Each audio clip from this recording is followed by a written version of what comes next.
All right, story time. So the other day I'm out getting a massage, right?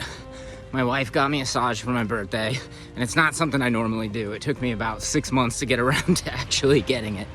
Well, I go in, and the masseuse starts making like small talk, asking what I do and stuff like that. And they're like, oh yeah, well, I was in the Army too.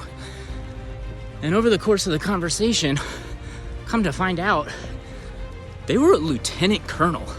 They were retired now, obviously, but they were a lieutenant colonel. And here's a lieutenant colonel now giving me a massage and rolling out the knots in my back. And kind of the takeaway from that, like on the civilian side, a lieutenant colonel, you're talking about like a VP of operations or a regional director. Like in another not so different context, this individual could have been easily ordering me into combat or ordering me to my death. And now in this context, just a few short years later, they're out rolling out the knots in my back and I'm tipping them for giving me a massage. And this was just kind of a profound moment for me.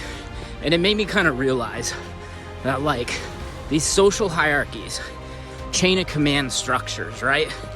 They're all social constructs, which is just kind of a funny way of saying they're basically made up.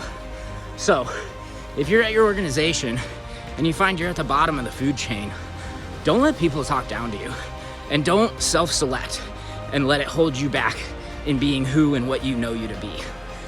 And if you're at the top of the food chain, you're sitting pretty on your high horse, keep in mind that there was probably a lot of factors at play that put you there that had very little to do with you or your actual performance. And a lot of that agency, that power, that authority, right? That's tied to the position, not to the individual. And so you need to treat everyone with dignity and respect, because you never know where someone came from before.